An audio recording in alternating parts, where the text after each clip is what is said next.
Sentence 10th class में आते हैं 2 नंबर के। एक तो आता है रीअरेंज करने के लिए।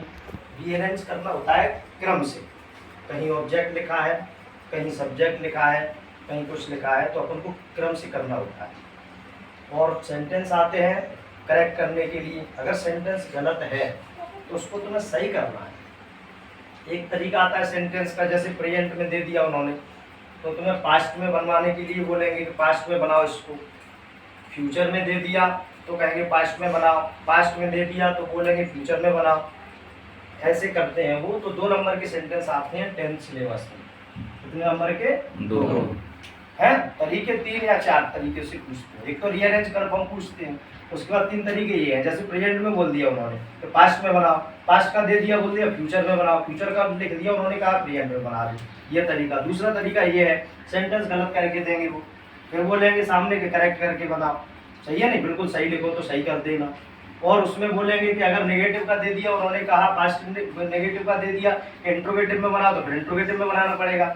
इंट्रोगेटिव सेकंड में बनाओ, इंट्रोगेटिव सेकंड में बनाना पड़ेगा।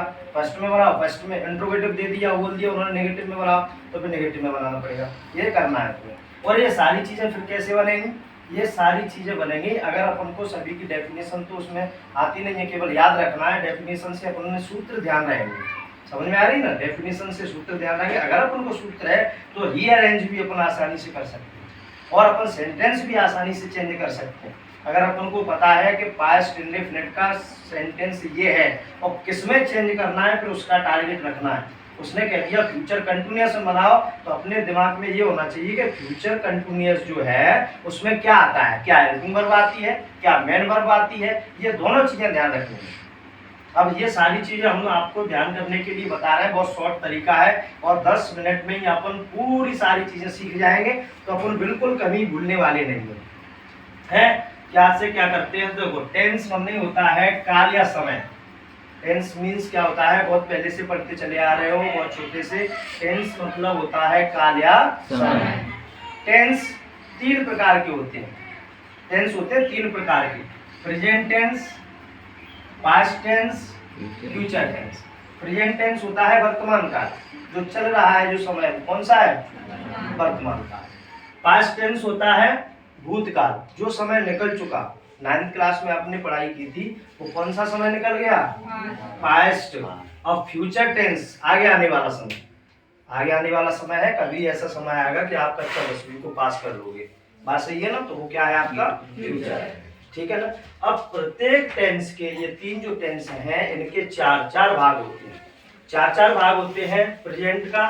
जैसे प्रेजेंट के भी 4 भाग हैं: indefinite, continuous, perfect, perfect continuous.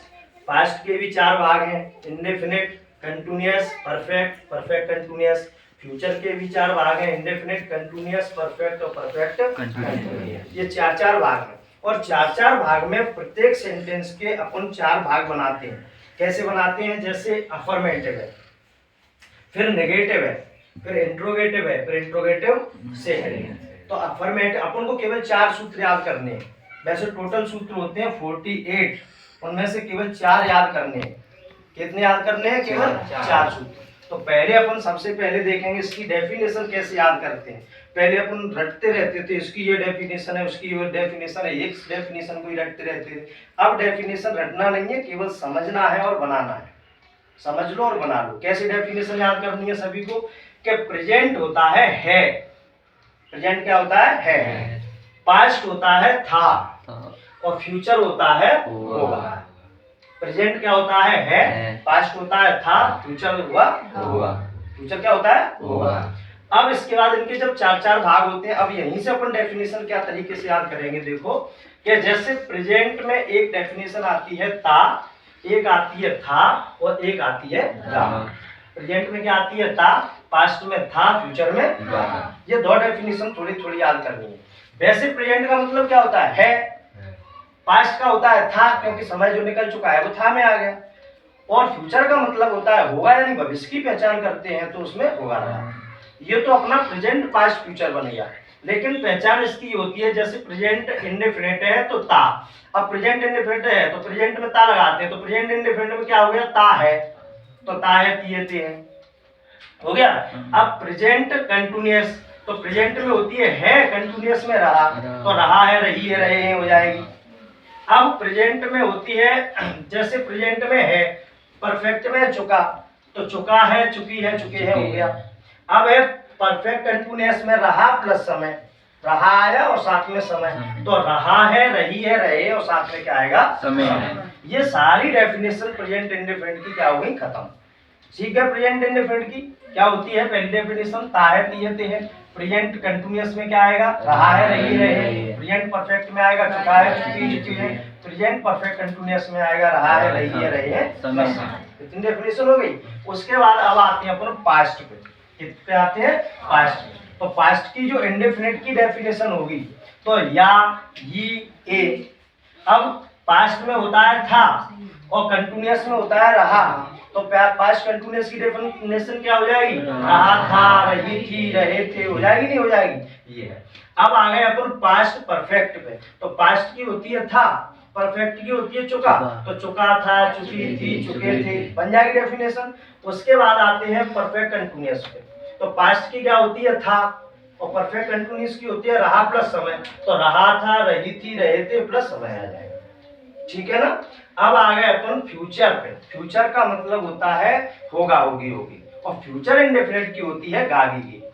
Future indefinite में क्या हो जाएगा, गागी। और फ्यूचर कंटिन्यूअस में क्या होगा, कंटिन्यूअस मतलब पहले से ही रहा, हमेशा यही पढ़ा है अपन ने शुरू में, रहा। तो फ्यूचर कंटिन्यूअस में क्या होगा, रहा इधर से ले लो और होगा उधर से ले लो, तो रहा होगा, रही होगी, रहे होंगे। अब फ्यूचर परफेक्ट, तो फ्यूचर में क्या होता है, होगा। परफेक्ट में क्या होता है, चुका, तो चुका होगा, चुकी होंगे, चुके होंगे, यहाँ से हो जाएगी। उसके बाद है परफेक्ट कंटिन्यूअस। तो परफेक्ट कंटिन्यूअस में हमेशा ही आता है रहा प्लस समय, तो रहा होगा, रही होगे, रहे। ये सारी डेफिनेशन समझ में आ गई नहीं आ गई, सभी को आ गई ना। ये सारी डेफिनेशन यहीं से सारी खत्म हो जाती। अब देखो क्या होता है सूत्र लिखने का तरीका। सूत्र ये है, जैसे अफर्मेटिव का एक ही सूत्र होता है ये, ठीक है ना, उसके सभी सूत्र फिर बनाए जाते हैं डेफिनेशन के अनुसार, हेल्पिंग वर्ब के अनुसार, मेन वर्ब के अनुसार। सूत्र एक ही है, सब्जेक्ट सभी में हेल्पिंग वर्ब आती है। अब हेल्पिंग वर्ब में कैसे लिखना है, वो सेंटेंस के अनुसार लिखना है, ठीक है ना। फिर लिखना है मेन वर्ब। अब मेन वर्ब कैसे लिखोगे, सेंटेंस के अनुसार लिखोगे। सेंटेंस किसका है, कि पास्ट कंटिन्यूअस का है, कि पास्ट परफेक्ट का है, कि फ्यूचर परफेक्ट का है, जो भी है उसके अनुसार। फिर आता है ऑब्जेक्ट, कर्म। फिर आता है OW अदर वर्ड, अन्य शब्द लिख दो, जो भी शब्द बचे हैं, ठीक है, वो लिख दो। अब नेगेटिव में क्या होता है, नेगेटिव में ये होता है, जैसे ये सब्जेक्ट है, फिर हेल्पिंग वर्ब। हेल्पिंग वर्ब कुछ भी हो सकती है, केवल 4 सूत्र अगर याद करने हैं तो यही याद करना है। उसके अलावा अपन सेंटेंस के अनुसार सूत्र याद नहीं करेंगे, बल्कि उनको बनाएंगे, समझेंगे। तो सब्जेक्ट, हेल्पिंग वर्ब, फिर उसके हेल्पिंग वर्ब में कुछ भी होगा सेंटेंस के अनुसार, फिर नोट लगा दो। फिर मेन वर्ब में भी कुछ हो सकता है सेंटेंस के अनुसार, फिर ऑब्जेक्ट, फिर अदर वर्ब। उसके बाद इंट्रोगेटिव फर्स्ट है, हेल्पिंग वर्ब सबसे पहले। इंट्रोगेटिव अफर्मेटिव में तो केवल साधारण बनता है, subject, helping verb, main verb, object, other verb. उसके बाद नेगेटिव में क्या हो जाता है, नॉट जुड़ जाता है, हेल्पिंग वर्ब के बाद नॉट।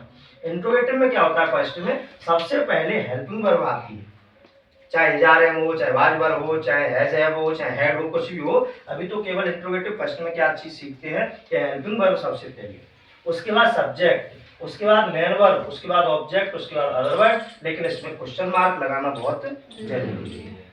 उसके बाद इंट्रोगेटिव सेकंड में क्या होता है, क्वेश्चन वर्ड है। इसमें हेल्पिंग वर्ब पहले थी, तो इसमें क्वेश्चन वर्ड पहले है, तब हेल्पिंग वर्ब है।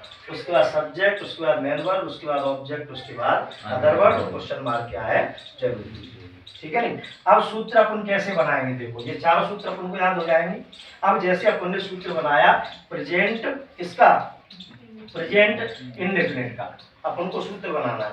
तो प्रेजेंट इंडेफिनिट में क्या आता है, पहले डेफिनेशन याद कर चुके हो, ता। क्या आता है, ता। जब ता आता है तो सबसे पहले अपन प्रेजेंट इंडेफिनिट में लिखते हैं सब्जेक्ट, अफर्मेटिव का सूत्र बना रहे हैं तो। फिर लिखेंगे मेन वर्ब में एस और ईएस। फिर क्या लिख देंगे यहाँ पे, ऑब्जेक्ट और अदर, ठीक है ना, ये हो गया।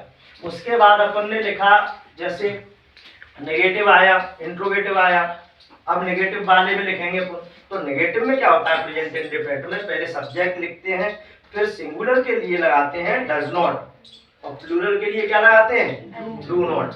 है। फिर मेन वर्ब में first plus object plus other. उसके बाद आता है तुम्हारा इंट्रोगेटिव प्रेजेंट इंडेफिनिट का इंट्रोगेटिव। तो इंट्रोगेटिव में क्या होगा, सबसे पहले हेल्पिंग वर्ब। हेल्पिंग वर्ब में तुम्हें बता ही दिया है, सिंगुलर में क्या आएगा डज, प्लूरल में क्या आएगा डू। तो डू डज पहले लगा दो, उसके बाद सब्जेक्ट रख दो, उसके बाद क्या आएगा मेन वर्ब में फर्स्ट ऑब्जेक्ट अदर वर्ड और क्वेश्चन मार्क। उसके बाद इंट्रोगेटिव सेकंड। इंट्रोगेटिव सेकंड में क्या होगा, सबसे पहले क्वेश्चन वर्ड लिखो। क्या लिखो, क्वेश्चन वर्ड में क्या बताया था, जो भी डब्ल्यूज फैमिली है, क्या कब कैसे कहाँ बीच में आता है और उसकी अंग्रेजी पहले बनाते हैं, तो उसकी अंग्रेजी बना दो। फिर सिंगुलर के लिए क्या लिख दो, हेल्पिंग वर्ब में डज, प्लूरल के लिए डू, सब्जेक्ट, फिर मेन वर्ब में फर्स्ट फॉर्म ऑब्जेक्ट और ऐसे सभी सूत्र अपन को क्या करने होते हैं, बनाने। ठीक है ना। हाँ, उसके बाद है जैसे प्रेजेंट कंटिन्यूअस आएगा, तो कंटिन्यूअस आएगा हमेशा, तो कंटिन्यूअस के लिए लगता है हमेशा मेन वर्ब में हमेशा ध्यान रखो आईएनजी रहेगा। जहां जहां तुम्हें कंटिन्यूअस मिलेगा उसमें हमेशा आईएनजी रहेगा। प्रेजेंट कंटिन्यूअस आईएनजी लगा दो, पास्ट कंटिन्यूअस आईएनजी लगा दो, फ्यूचर कंटिन्यूअस आईएनजी लगा दो। ठीक है ना। अब आ गया अपन प्रेजेंट परफेक्ट पे। परफेक्ट में हमेशा क्या रहता है, चुका, और परफेक्ट में हमेशा मेन वर्ब में क्या रहती है, थर्ड फॉर्म हमेशा। तो प्रेजेंट परफेक्ट में क्या आएगा, थर्ड फॉर्म। पास्ट परफेक्ट में हमेशा क्या आएगा, थर्ड फॉर्म, और फ्यूचर परफेक्ट में हमेशा क्या आएगा, थर्ड फॉर्म। ये ध्यान रखना। उसके बाद आता है परफेक्ट कंटिन्यूअस, रहा प्लस समय। तो प्रेजेंट परफेक्ट कंटिन्यूअस इसमें आएगा, क्या चीज आएगी इसमें, हमेशा आईएनजी, मेन वर्ब में आईएनजी। क्या आएगी मेन वर्ब में, आईएनजी आएगी। जब मेन वर्ब में ये आईएनजी आएगी, सभी में आईएनजी आती है इसमें, present perfect continuous ING, past perfect continuous ING, future perfect continuous ING. ठीक है नहीं, ये तो हो गई मेन वर्ब। ठीक है नहीं, तो मेन वर्ब में फर्स्ट, मेन वर्ब में आईएनजी, मेन वर्ब में थर्ड, मेन वर्ब में आईएनजी प्लस समय। अब देखो क्या लिखेंगे अपन इनके हेल्पिंग वर्ब में। तो इनकी हेल्पिंग वर्ब में प्रेजेंट इंडेफिनिट में हेल्पिंग वर्ब में क्या आता है, मेन वर्ब में फर्स्ट फॉर्म। अगर नेगेटिव इंट्रोगेटिव है तो सिंगुलर के लिए क्या लगाते हैं, फिर सिंगुलर के लिए क्या लगाते हैं अपन, डज, और प्लूरल के लिए क्या लगाएंगे अपन, डू लगाएंगे। बात समझ में आ गई। फिर आते हैं अपन प्रेजेंट कंटिन्यूअस की काय पे, हेल्पिंग वर्ब। तो प्रेजेंट कंटिन्यूअस की हेल्पिंग वर्ब रहती क्या रहेगी, इज आर है। क्या रहेगी, इज आर है। ठीक है नहीं। और प्रेजेंट परफेक्ट, प्रेजेंट जो परफेक्ट है तो प्रेजेंट परफेक्ट में क्या रहेगा, हैज हैव। क्या रहेगा, हैज हैव थर्ड फॉर्म। और प्रेजेंट परफेक्ट कंटिन्यूअस में क्या रहेगा, हैज बीन और हैव बीन। मेन वर्ब हमेशा याद होगी, हमेशा के लिए सभी को। जितने भी तुम्हारी परफेक्ट है हमेशा थर्ड फॉर्म लगेगी, हमेशा थर्ड फॉर्म लगेगी। और कंटिन्यूअस है उसमें हमेशा क्या लगेगी, आईएनजी लगेगी। और परफेक्ट कंटिन्यूअस है उसमें हमेशा क्या लगेगी, आईएनजी लगेगी। परफेक्ट कंटिन्यूअस, कंटिन्यूअस में क्या लगेगी, आईएनजी। परफेक्ट में क्या लगेगी, थर्ड फॉर्म। और परफेक्ट कंटिन्यूअस में क्या लगेगी, आईएनजी प्लस समय। सही है।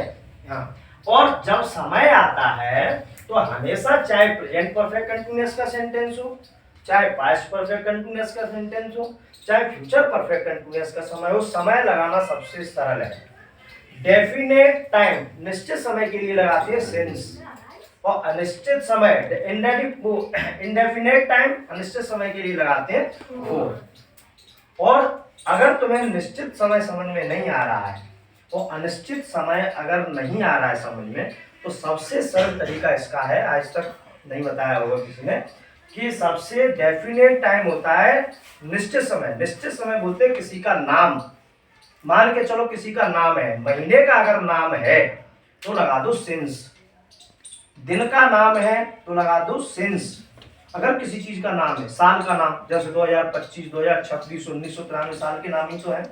महीने का नाम हो गया जनवरी, फरवरी, दिसंबर, जो भी है नाम है तो क्या लगेगा उसमें, सिंस। और नाम नहीं है उसमें क्या लगेगा, फॉर। सरल तरीका यही, जिसका नाम है तो सिंस, जिसका नाम नहीं है फॉर। क्योंकि अभी कहा किसी ने कि ये बच्चे खड़े हो जाओ, तो इसमें से कौन बच्चा खड़ा होगा, किसी का नाम तो नहीं है। अभी हमने कह दिया कि आप खड़े हो जाओ, तो नाम हो गया, तो ये निश्चित है कि नहीं है।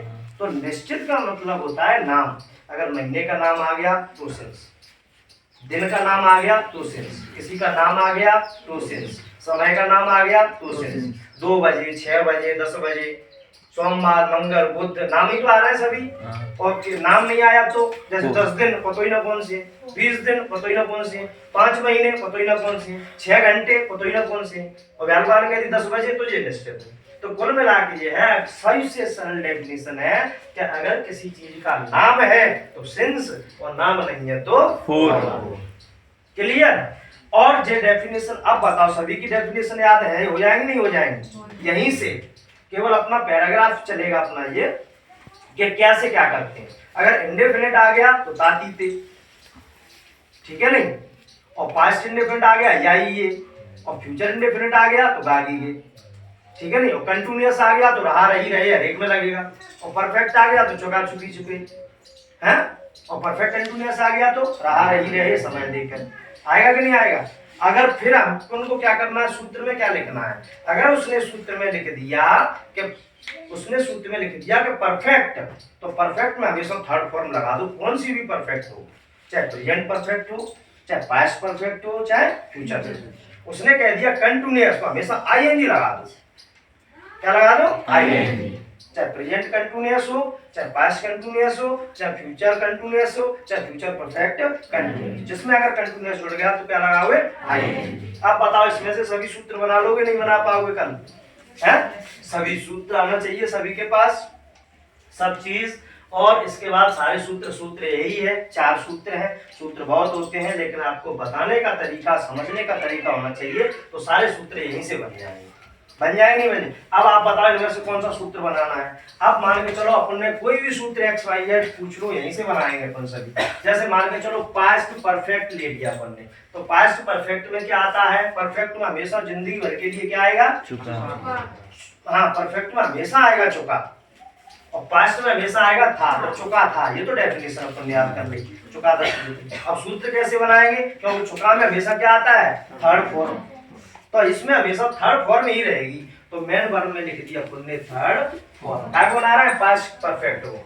सब्जेक्ट सबसे पहले रखेगा, अफर्मेटिव का बना रहा है तो, नेगेटिव का बना रहा है तो हेल्पिंग वर्ब के बाद नॉट आ जाएगी, इंट्रोगेटिव का बना रहे हैं तो हेल्पिंग वर्ब पहले आएगी। ये तो सभी सूत्र सीख ही गए 4। उसके बाद तो सबसे पहले सब्जेक्ट। अब सब्जेक्ट के बाद अपन क्या बना रहे हैं? पास्ट परफेक्ट हो, तो पास्ट परफेक्ट में क्या आएगा? हेड। क्या आएगा? Head. Subject head. Main verb में हमेशा थर्ड फॉर्म। बचे क्या? ऑब्जेक्ट और ये सभी में बचेंगे ऑब्जेक्ट और अदर वर्ब, है? लेकिन ये 3 चीजें तुम्हें बनाना है। सबसे पहले हमेशा क्या आएगा? सब्जेक्ट, फिर क्या आएगा? Helping verb. Helping verb sentence के अनुसार। पास्ट परफेक्ट है तो हेड, और ध्यान आ जा तो कहा जा तो प्रेजेंट परफेक्ट होता तो चुका और है, तो थर्ड फॉर्म तो हमेशा ही रहती है इसमें। और यहाँ हम कंटिन्यूअस को सूत्र बनवा रहे हैं तो मेन वर्ब में क्या करोगे? आईएनजी। और परफेक्ट को बनवा रहे हैं तो मेन वर्ब में क्या करेंगी? थर्ड फॉर्म, है? और कंटिन्यूअस में बस 2 याद करने हैं, ठीक है ना? तो ये सब सूत्र कल बना के लाना है सभी को, ठीक है ना? समझ में आ गया सभी को?